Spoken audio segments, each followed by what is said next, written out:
നമസ്കാരം. മിനിസ്ക്രീനിലൂടെയും ബിഗ് സ്ക്രീനിലൂടെയും പ്രേക്ഷകർക്ക് സുപരിചിതയായി മാറിയ താരമാണ് സുബി സുരേഷ്. പുരുഷന്മാർ അരങ്ങി വാണിരുന്ന സമയത്താണ് മിമിക്രി രംഗത്തേക്ക് സുബി എത്തുന്നത്. വളരെ പെട്ടെന്ന് തന്നെ നടിക്ക് മിമിക്രി രംഗത്ത് ശോഭിക്കാനായി. പിന്നീട് കോമഡി ഷോകളിലും മറ്റും സജീവമായിരുന്നു.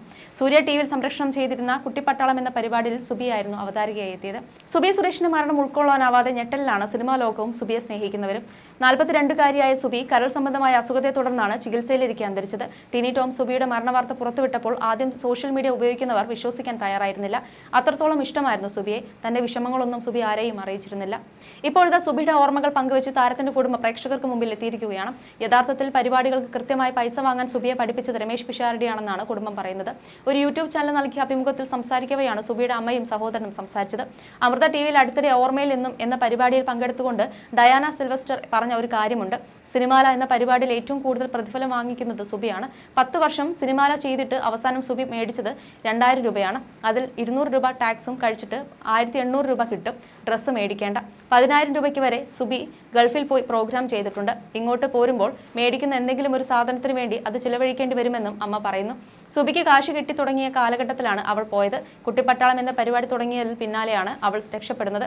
അതുവരെ കുറെ പാസ്പോർട്ട് ഉണ്ടെന്നല്ലാതെ വേറെ പ്രത്യേകിച്ച് കാര്യമുണ്ടായിരുന്നില്ല. കുട്ടിപ്പട്ടാളം തുടങ്ങിക്കഴിഞ്ഞപ്പോഴേക്കും പിഷാരടി പറഞ്ഞു, നിന്റെ റേഞ്ച് മാറി, ഇനി നീ കാശ് കൂടുതൽ വാങ്ങിക്കണമെന്നും. പിഷാരടി പരിപാടികൾ ചെയ്യുമ്പോൾ കൂടുതൽ പൈസ കൊടുത്തു തുടങ്ങി. പിഷാരടിയാണ് എന്നെ കണക്ക് പറഞ്ഞ് പൈസ മേടിക്കാൻ പഠിപ്പിച്ചതെന്ന് അവൾ തന്നെ പറയുമായിരുന്നു.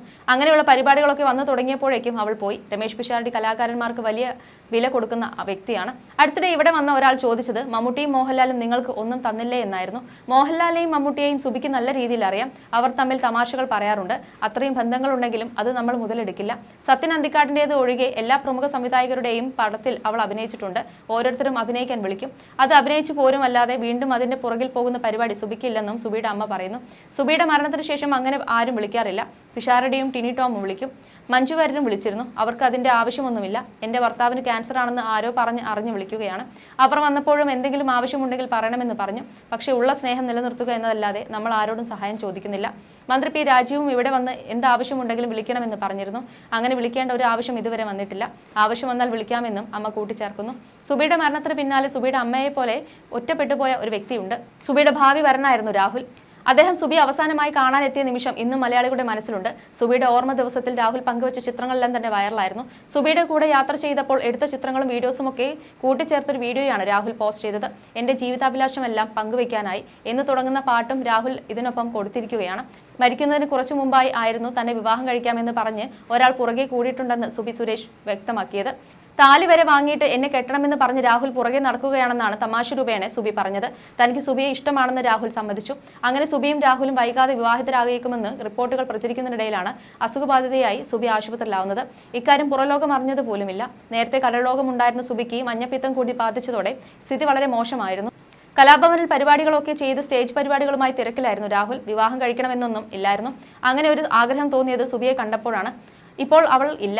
ഇനി അങ്ങനെ ഒരു ആഗ്രഹവുമില്ല. സുബിയുടെ ഓർമ്മകളുമായി കഴിയുകയാണ് രാഹുൽ. സുഹൃത്തുക്കളും വീട്ടുകാരും മാത്രമാണ് ഇപ്പോൾ രാഹുലിനുള്ളത്. ഒപ്പം സുബിയുടെ അമ്മയുടെ കാര്യങ്ങൾ തിരക്കാറുമുണ്ട്. ഞങ്ങളൊരു കാനഡ ട്രിപ്പിൽ വെച്ചാണ് ഇഷ്ടത്തിലാകുന്നത്. സുബി അമ്മയെ വിളിച്ച് പറഞ്ഞു. എന്നാൽ പിന്നെ വൈകിക്കേണ്ടെന്ന് അമ്മ പറഞ്ഞു. സുബി എന്നെ ഇഷ്ടപ്പെടുന്നതിനേക്കാളും കൂടുതലായി അമ്മ എന്നെ ഇഷ്ടപ്പെടുന്നു. മകൾ പോയെങ്കിലും ഒരു മോനെ കിട്ടിയെന്നവർ പറഞ്ഞു. ഞാനും അങ്ങനെ തന്നെയാണ്. അവർ അനുവദിച്ചാൽ ജീവിതകാലം മുഴുവൻ എനിക്ക് നോക്കണമെന്നുണ്ട്. തമാശയ്ക്കപ്പുറം സുബി ആത്മവിശ്വാസമുള്ളയാളായിരുന്നു. സ്വന്തം കുടുംബത്തെ നോക്കിയതിന്റെ ധൈര്യവും ആർജവും എപ്പോഴും മുഖത്തുണ്ടായിരുന്നു. എന്റെ കുടുംബം ഞാൻ നോക്കും, മറ്റാരെയും നോക്കാൻ ഞാൻ അനുവദിക്കില്ലെന്നായിരുന്നു സുബിക്ക്. പ്രൊഫഷണലായ സുബിയും വ്യക്തി ജീവിതത്തിലെ സുബിയും നല്ലതാണ് എന്നും രാഹുൽ നേരത്തെ പറഞ്ഞിരുന്നു.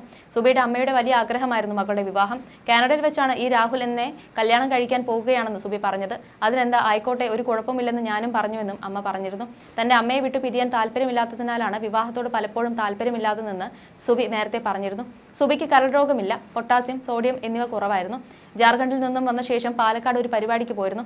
അതുകൊണ്ട് ആശുപത്രിയിൽ പോകാൻ വൈകി. അസുഖ ലക്ഷണങ്ങളൊന്നും സുബി കാണിച്ചിരുന്നില്ല. പെട്ടെന്നാണ് കാര്യങ്ങൾ മാറി മറിഞ്ഞത്. ആശുപത്രിയിലായിരിക്കുമ്പോഴും നല്ല ഓർമ്മയോടെയാണ് സംസാരിച്ചത്. ആദ്യം ആശുപത്രി റൂമിലായിരുന്നു, പിന്നീടാണ് വെന്റിലേറ്ററിലേക്ക് മാറ്റിയത്. സുബിക്ക് കൊടുക്കാവുന്നതിന്റെ മാക്സിമം നല്ല ട്രീറ്റ്മെന്റ് ഞങ്ങൾ കൊടുത്തിട്ടുണ്ടായിരുന്നു. ഹൃദയത്തിനായിരുന്നു പ്രശ്നമായത്.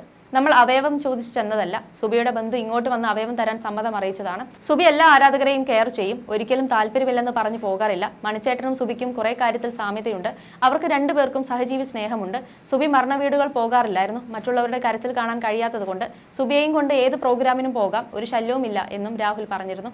മിമിക്രിയിലൂടെയും മോണോ ആക്ടിലൂടെയും ശ്രദ്ധ നേടിയ സുബി സുരേഷ് കൊച്ചിൻ കലാഭവനിലൂടെയാണ് മുഖ്യധാരയിലേക്ക് വരുന്നത്. സീരിയലുകളിലും 20ലേറെ സിനിമകളിലും അഭിനയിച്ചിട്ടുണ്ട്. സ്റ്റേജ് ഹാസ്യ പരിപാടികളിലും ശ്രദ്ധേയ സാന്നിധ്യമായിരുന്നു. വിവിധ ടെലിവിഷൻ പരിപാടികളുടെ അവതാരകയായും തിളങ്ങി. എറണാകുളം ജില്ലയിലെ തൃപ്പൂണിത്തറയിൽ ജനിച്ച സുബി തൃപ്പൂണിത്തറ സർക്കാർ സ്കൂളിലും എറണാകുളം സെന്റ് തെരേസസ് കോളേജിലുമാണ് വിദ്യാഭ്യാസം പൂർത്തിയാക്കിയത്. സ്കൂൾ കാലത്ത് തന്നെ നർത്തകിയായി പേരെടുത്തിരുന്നു. ബ്രേക്ക് ഡാൻസ് അവതരിപ്പിച്ച ശ്രദ്ധേയ സുബി വേദികളിൽ മിമിക്രിയും മോണാക്റ്റും അവതരിപ്പിച്ചിരുന്നു. പിന്നാലെ കൊച്ചിൻ കലാഭവനിൽ ചേർന്നു. സിനിമാല എന്ന ഹാസ്യ പരിപാടിയിലൂടെയാണ് ടെലിവിഷനിൽ ശ്രദ്ധിക്കപ്പെട്ടത്. നിരവധി വിദേശ വേദികളിലും പരിപാടികൾ അവതരിപ്പിച്ചിട്ടുണ്ട്. രാജസേനൻ സംവിധാനം ചെയ്ത കനക സിംഹാസനം എന്ന ചിത്രത്തിലൂടെയായിരുന്നു സിനിമയിലുള്ള അരങ്ങേറ്റം.